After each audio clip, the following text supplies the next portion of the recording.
Oh, hey everybody. It is time to learn about how to draw people. This is a tough unit. This year we're just going to do an abbreviated version of it. We're not going to do the entire unit. We just simply don't have time. But I think you should leave this class learning how to draw something better than a stick figure. So what I'd like to do is introduce you to what's called figure drawing. And we'll look at some careers. We'll look at some different ways to tackle drawing a figure, the proportions of the figure. And I've got a little drawing for you to do. So grab your pencil and your sketchbook, and here we go. Let me share my screen with you here. Today's target is to learn basically what is figure drawing, careers, artists who like to draw the figure, and more importantly, the proportions of the human body. Figure drawing, first of all, what is a figure? You are a figure, people are figures. I know there's mathematical figures, and we try to watch our figure as far as watching what we eat, and that's what we're talking about, your figure, your shape, your form. So no more stick figures. I'm sure you've heard of stick figures. Well, we don't want to draw like that anymore. One thing we're going to do later in the week is do some gesture drawings. We'll tackle this on Friday, and they look a little sloppy, and that's okay. Gesture drawings are just trying to capture the basic essence, the gesture of the person. So we're not looking to draw toenails and fingernails and all that kind of stuff. It's just, you can kind of tell what these people are doing. I mean, look at the feet. We're not looking at real feet here, but you can tell their feet, and you can tell this person is up on their, their arch, just up on their toes. This person has one foot in front of the other. You can tell what's going on here. People do this different ways. Some people do it with just a few simple lines. They find the spine line, for example, kind of make it like a stick figure. Some people do it all scribbly, and they keep their pencil moving as fast as they can and don't lift it. Some people do it with a stick or a brush. I mean, there's different ways to do this.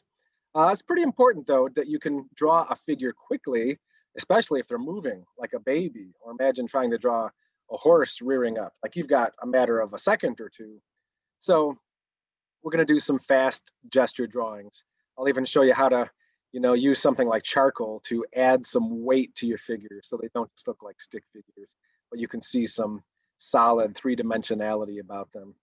So that's what's going on. But before we get to that, we should understand the proportions of the body. Here's an old sketch, maybe you've seen before. Maybe you've seen it like this, because it's kind of an iconic image that's been parodied. The original was done by Leonardo da Vinci back in the late 1400s, maybe early 1500s. And this one has a name. It's called Vitruvius Man or Vitruvian Man. And it's not just a drawing of a person to say, hey, look, I can fly. Well, what's really happening here is Da Vinci's trying to show you some mathematical proportions.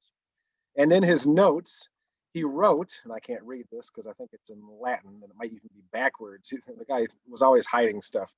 But what he's showing here is that, well, from fingertip to fingertip, wait a minute, this is a square. So that's how tall you are. From head to foot is the same distance as fingertip to fingertip. That's kind of cool. So there's one of those aha moments. Our body is mathematically, kind of interestingly, the same, stretched out arm to arm as we are tall. So I mean, that's just flat out cool. The same as it's cool that we have perfect circular eyes, where everything else in our body is weird. I know one thing he wrote in his notes is that if you cut someone off just below the knee, the belly button is the middle of their body. Now, first of all, don't do that. That's gross.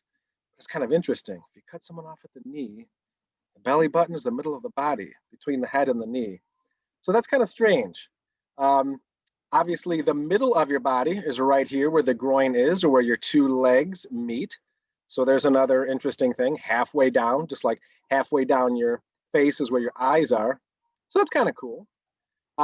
One thing he noted is that you could break the body into 4 equal sections, like from head to what we call the nipple line or the chest. If you go down another half, you're right at the groin. If you go down one more half, it's just, or quarter, I should say, you're just below the knee bone, the patella. So that's interesting. Like, you can break a body into 4 equal parts, and there's these landmarks right there where you could make a mark and see it. Also, he's showing that you could do this this way as well, that you could actually use the head as a measuring tool. And from here to here, if you put a head sideways, it would be 2 heads wide, and another head here, and another head here, and another there. So The head is about 8 lengths tall and 8 lengths wide. There's a bunch of other strange things. Like, would you believe that your foot is about the same as it is from armpit to crease of your elbow, or from elbow to wrist? Yeah, that's about the size of your foot. There's a bunch of strange things you can find on the body where things just oddly line up.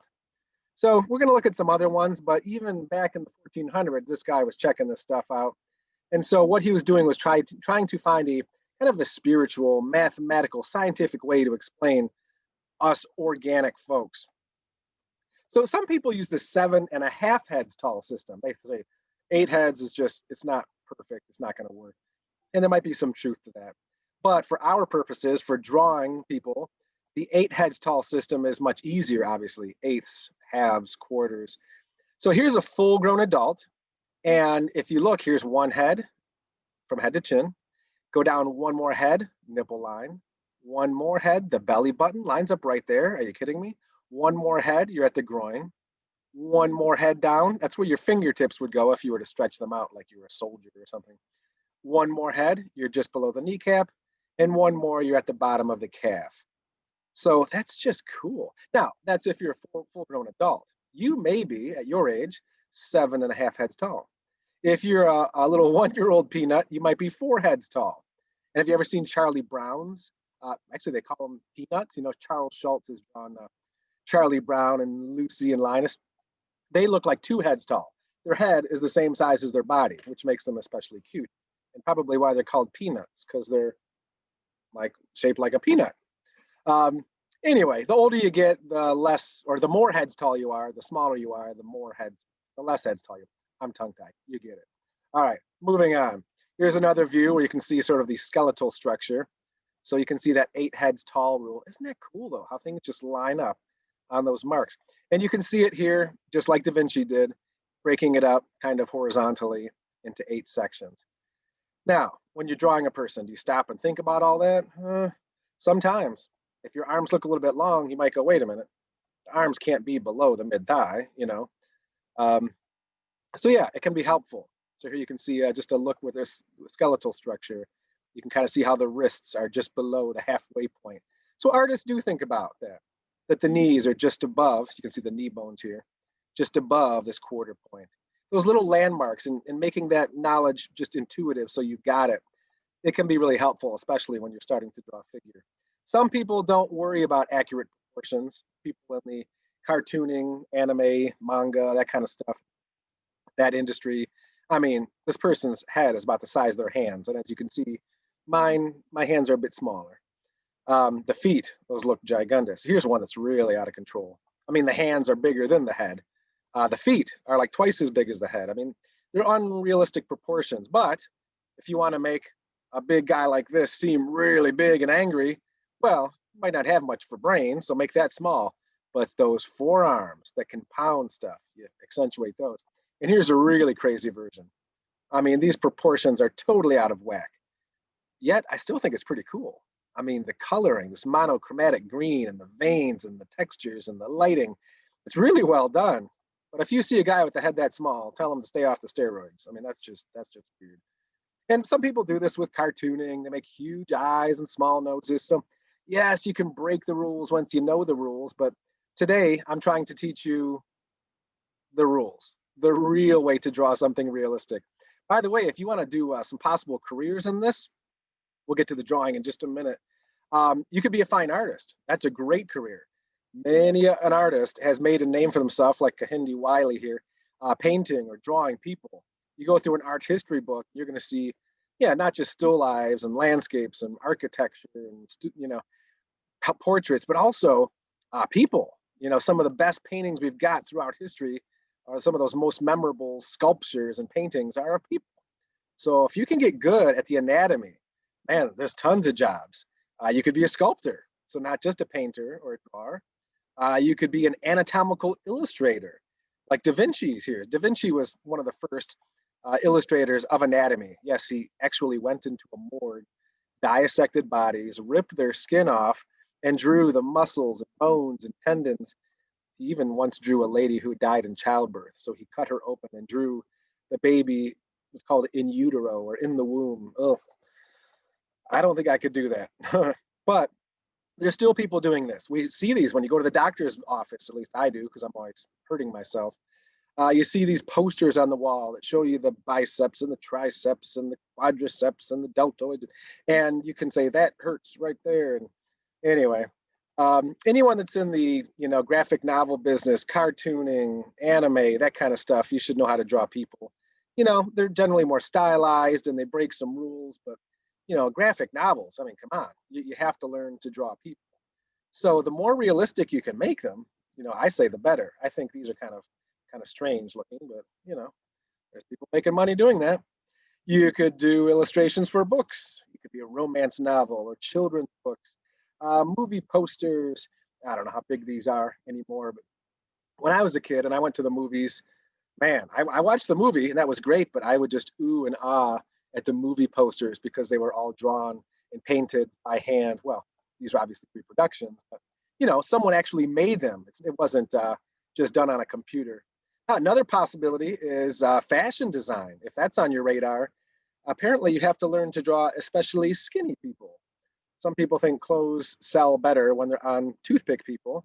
They're obviously unrealistic and unnaturally skinny. I mean, if I saw a girl like this, I'd say, hey, can I take you out to lunch? You need some food. But they still are, somewhat proportionate, and you need to learn to draw people. I'm talking any career. It could be, advertising, marketing. There's so many avenues. Or you could learn to do what's called anthropomorphism. That's a big word. That's when you take something like dough or a peanut or a camel and give it human-like qualities. You could make a toothbrush have legs and make it an anthropomorphic toothbrush. Anyway, still understanding how to draw some human-like features, it can be really helpful. Storyboarding, that's another one. If you want to work with the movies, you want to go out to Hollywood or work for Disney or Pixar, I mean, it just goes on and on. Movies, CGI, tattoos. I mean, if you can draw people, it opens doors for you. It's just another tool for your toolbox. It's going to give you more job possibilities. So I hope, even though we're just doing a small kind of half a unit, that you'll try your best and maybe catch the bug and try to be self-directed and learn by discovery and do more of this, because learning to draw people, there's so many job possibilities in different avenues. So let's start today by drawing somebody, some proportionate figure. So I'm going to stop this for 1 second and put on my document camera and grab your pencils, and I'll show you how to draw a person. I don't know who, but it's going to be somebody. All right. Turn your paper vertical so you can put your head up here and feet down here. All right, let's start with doing this. Just about an inch or so down from the top, make a line, just lightly, so we know where the head is going to be. And right down here, do the same, so we know where the feet are going to be. Now, you could try to just find the middle and guesstimate, or if you're smart like me, you could line up these two lines, just make a little fold, and now you know right where the middle or the groin will be. So let's do some labeling here. Let's make a little mark and just write head. That's where the top of the head is going to be. Top, oh, head. Okay, I'll write top of head. Let's make sure that's really focused. There we go. Oh, come on, focus for me. All right, and right down here, we of course have the bottom of the feet, or you can just write feet. And right here is the groin. I've seen it called crotch or crotch point or midpoint, or you can put whatever you want, but most books will call it the groin. So that's kind of cool to know that's right in the middle. And right here at the quarter mark, I mean, you could fold your paper again, but let's just go for it. This would be what we call the nipple line. I know there's probably a few people out there laughing right now. He said nipple line. Well, that's what it is. It's what they're called. It's right where they line up. You might also put, well, actually, let's do that. I'm sorry, that goes down here. Never mind. I'm getting a little sidetracked. All right, and right down here, let's make another one and put bottom. This is really important. Bottom, I want to underline that, of knee. So this line goes underneath where the knees will go. So far we've divided this up into halfway and 1/4 of the way down and 1/4 of the way down. That's kind of nice how those things just kind of line up. All right, hopefully you're still with me. Now it's time for a few more details. Let's put in the chin, and that's going to go right about here. 1/2 between here and here. So just put chin. And why don't we go ahead and draw that? Remember that upside down egg shape that we were drawing last week? There we go. All right, now here's where I was going to put this next part. Check this out right here. Actually, we could just make a little button right there. That is the belly button or the navel or whatever you want. So I'm just going to put BB for belly button. Now, it's also where the elbows go. Isn't that cool? We have two things that line up there. So right now, let's just stop for a sec. Put your elbows at your side and touch it with your finger and then go straight across, and it should just about hit your belly button. So that's kind of cool, kind of interesting how they're both right there. Now, there's not so much a landmark here because this is like mid-thigh, but you could put fingertips. Fingertips. If you were to stretch your arm all the way out straight and put your fingertips out, that's where they would touch, all the way down there. So your shoulders are up here. That's the lowest point your fingertips would go. And then here, again, there's not so much a landmark, but you could put bottom of calf. If you have really defined calves, I guess. But you know, everyone's calves are a little different. You might have a not much of a calf or a unicalf or a cankle. But anyway, there's not so much a landmark there like a belly button, but that's about where they live. All right, we've got a lot of stuff going on. I hope your paper looks like mine. It's time to draw somebody. All right, first thing we can do is let's add a little bit to this head, like a mole, which I just did accidentally. All right, so you already know how to do this stuff, and we're not going to spend more than 1 minute on this head. So since we've already been over this, draw yourself a very simple head.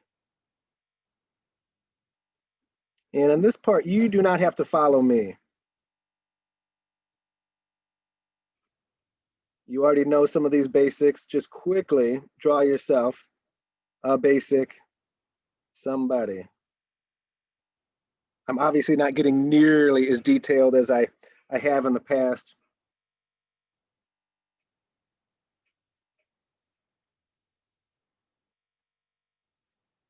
Yeah, it kind of looks like me, some bald guy. I'm gonna give him some hair though.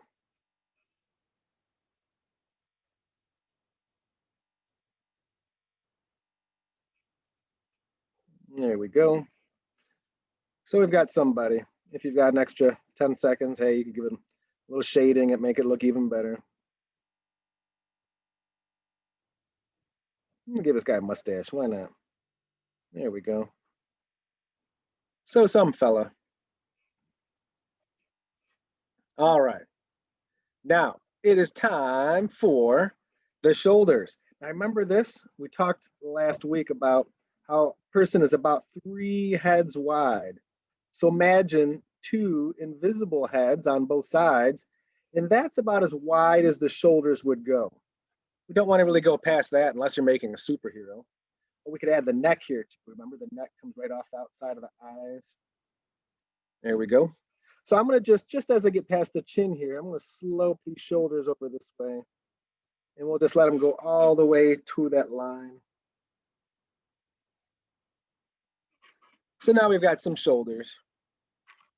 And I'll just give the start for a shirt here so this guy doesn't look naked or something. We're not going to do all the anatomy today. All right, there's somebody with some clothes on. Now, right here is the nipple line. Now, one way to do this, here's a kind of interesting thing, another fun thing, right on the outsides of the shoulders here, you can make a triangle that goes just like this and down to here, down to the belly button, and it pretty much makes, well, if you do it right, pretty much an equilateral triangle. Maybe I should have went a little bit higher here, but almost a perfect triangle. And what's nice about that? It's right about there that the nipples line up. That's kind of cool. Mathematical. All right, you could even draw a line of symmetry down the middle. You know, the belly button's there. We could make a little indication of a chest here if we want. Or, I mean, I've already drawn it with, we've got the, that would be a little higher. The clavicle is up here. Clavicle, you might know that as the collarbone. Yeah, maybe I should have not put the shirt on because we could draw some anatomy, but anywho. So let's do this part next. Let's make the shoulders a little more round. And let's have this chest come right up into those shoulders a little bit, where the armpit is. And let's draw the torso or the rib cage. Kind of angled down this way.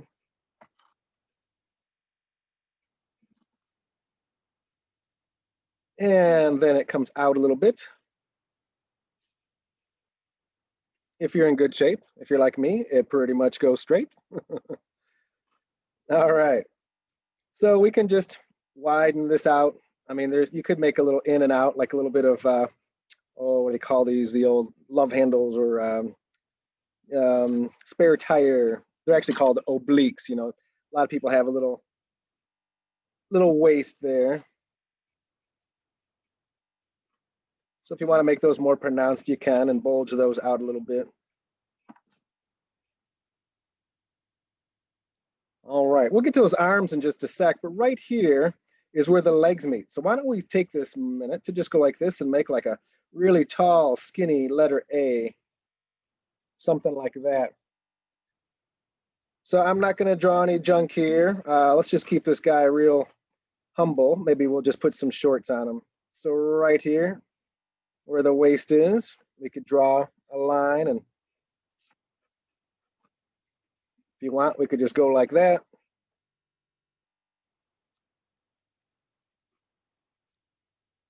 All right, so right here is about where the kneecap is. That's that little bone you can actually, when your leg is relaxed, you can move that patella a little bit. And it's nice to have. It's a protective thing.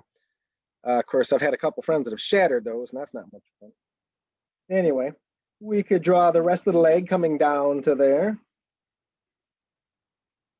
And by the way, I'm doing this figure, about halfway. I could obviously think more about the muscles underneath and the skeletal structure a bit more, but I'm just trying to keep this simple for you today.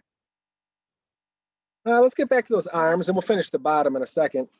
Now, the elbows are right here on this line. That's important to note.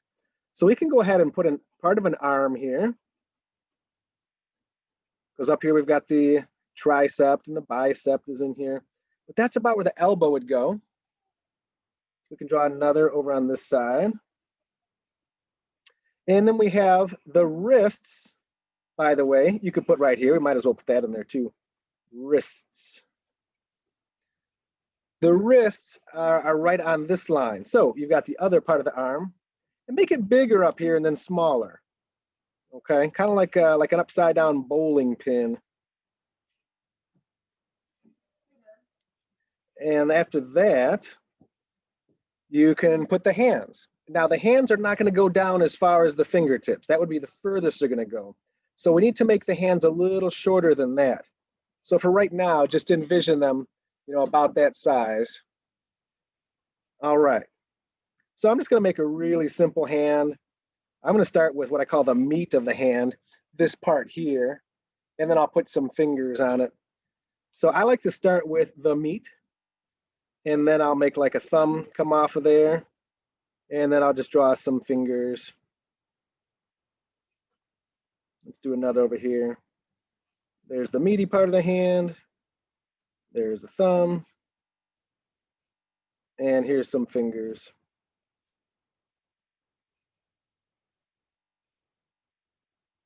All right, so remember those hands should be below the waist. Now let's get this guy a real shirt here. And I'm just gonna lighten this up. You might wanna keep it, but just make it look like he's got some clothes on. There we go, we'll give him a Nike shirt. Just draw it. There we go. All right, now let's get down to this very bottom part. So this is where the kneecap would go. We've got the calves, which again, you kind of might make like a bowling pin, make it a little larger up here.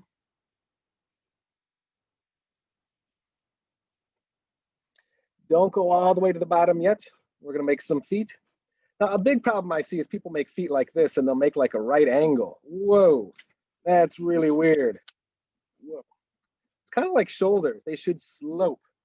So make your feet slope over. Maybe it's this way. We'll make this guy barefoot so we can actually see his toes and stuff.